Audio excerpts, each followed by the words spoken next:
Bonjour et bienvenue dans cette vidéo de synthèse du chapitre de SES2 Terminale, quelle est l'action de l'école? Dans cette vidéo, je vais reprendre l'ensemble du programme sur ce chapitre afin de vous aider à vous préparer pour l'épreuve de spécialité sciences économiques et sociales.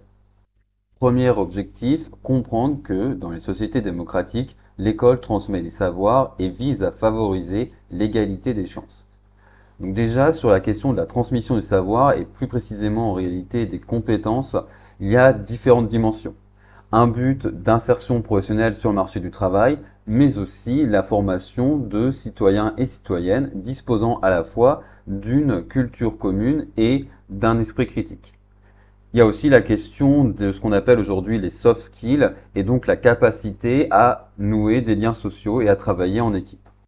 Et même sur la question de l'insertion professionnelle, il y a deux dimensions, à la fois transmettre des connaissances et des compétences spécifiques à un emploi ou à un type d'emploi pour justement pouvoir facilement ensuite s'insérer dans le marché du travail, mais aussi développer des capacités de réflexion et d'adaptation pour pouvoir évoluer face aux variations et aux changements de l'économie.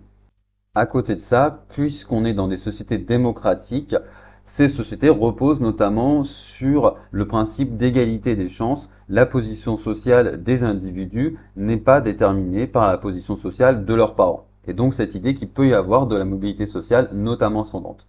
Or, dans cette perspective de mobilité sociale, l'école joue un rôle clé, à voir d'ailleurs le chapitre sur la mobilité sociale. Deuxième objectif, comprendre l'évolution depuis les années 1950 des principaux indicateurs mesurant l'accès à l'école et à l'enseignement supérieur. Donc là, on vous parle du taux de scolarisation, c'est-à-dire le pourcentage de personnes, par exemple, de personnes ayant 20 ans étant encore scolarisées, le taux d'accès à un diplôme, parmi l'ensemble des élèves en seconde à un moment, quel est le pourcentage qui va arriver jusqu'au baccalauréat, et on pourrait aussi compléter avec le pourcentage de bacheliers et bachelières dans une génération parmi l'ensemble des personnes ayant 17-18 ans en 2023, qui est le pourcentage de personnes qui a son baccalauréat, ce qui n'est pas la même chose que le taux de réussite au bac. Et on vous demande de distinguer les processus de massification et de démocratisation scolaire. Donc la massification, c'est le fait qu'une part de plus en plus importante d'individus réussit à accéder au baccalauréat, voire aux études supérieures. Cette massification, elle est notamment due à certaines réformes dont vous voyez un petit historique ici et dont les effets sont encore plus visibles quand on regarde justement la proportion de bacheliers dans une génération.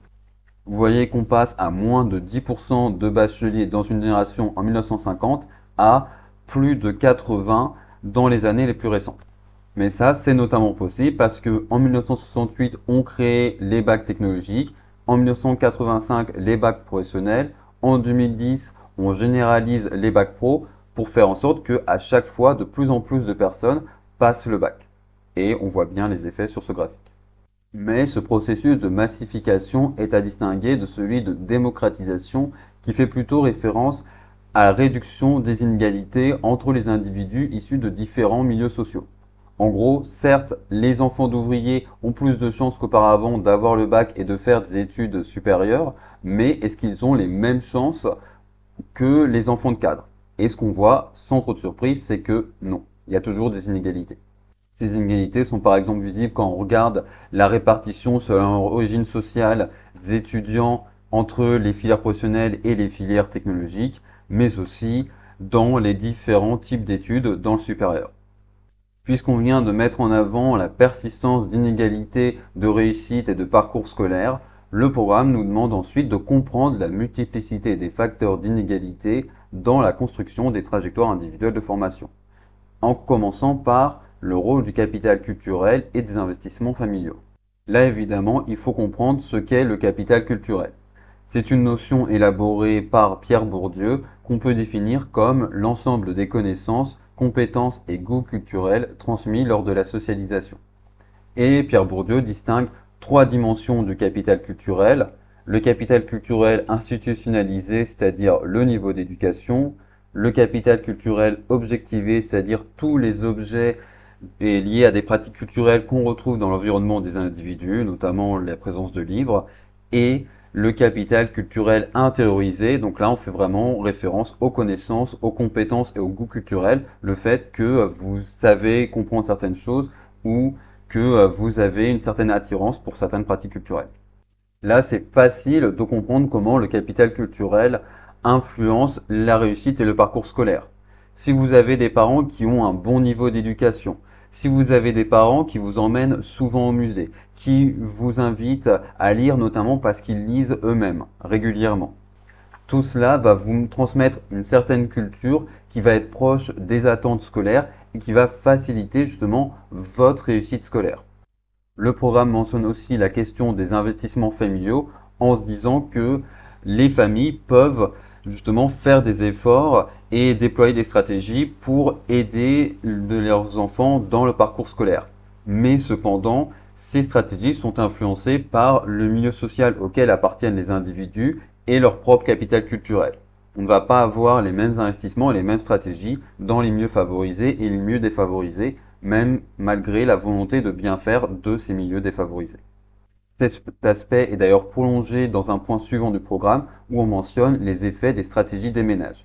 Donc là, c'est plutôt quels sont les moyens que les familles peuvent faire pour favoriser la réussite scolaire de leurs enfants en dehors de l'influence du capital culturel. Donc ça peut être l'inscription dans les établissements privés, insister pour avoir une orientation ambitieuse et être dans des formations sélectives et prestigieuses, avoir des cours particuliers, faire des séjours à l'étranger, tout ça, ce qui va dépendre du capital économique et du capital social des individus, c'est-à-dire leurs ressources économiques et les relations qu'ils peuvent avoir. À noter aussi que sur l'orientation, ça va dépendre de la segmentation du système scolaire, c'est-à-dire est-ce qu'il y a beaucoup de filières différentes, plus ou moins prestigieuses, qui peuvent du coup donner lieu à des stratégies de la part des ménages. Enfin, le programme écarte l'influence du milieu social pour évoquer la socialisation selon le genre. On observe en effet des différences de parcours scolaire entre les filles et les garçons. Donc déjà, on voit des comportements différents lors des études, les filles étant de façon générale plus disciplinées, s'adaptant mieux au cadre scolaire et cherchant à suivre les règles, alors que les garçons sont plus dans la prise d'initiative, la mise en avant de soi, la compétition, voire le défi de l'autorité. Cela peut alors expliquer que les filles vont avoir dans l'ensemble des plus hauts taux de réussite et vont avoir un meilleur niveau d'éducation que les garçons, mais dans des filières considérées de façon générale comme moins prestigieuses, car en effet, filles et garçons ne font pas les mêmes types d'études, n'étudient pas dans les mêmes domaines, les garçons étant surreprésentés dans ce qu'on appelle en anglais les STEM, c'est-à-dire tout ce qui est lié aux sciences, aux technologies, à l'ingénierie et à la mécanique, alors que les femmes sont plus surreprésentées dans les domaines liés au social, au relationnel, au littéraire, à l'aspect littéraire et tous les métiers et les formations liées au care, c'est-à-dire le soin aux personnes. Ce qui peut représenter un frein dans leur insertion sur le marché du travail.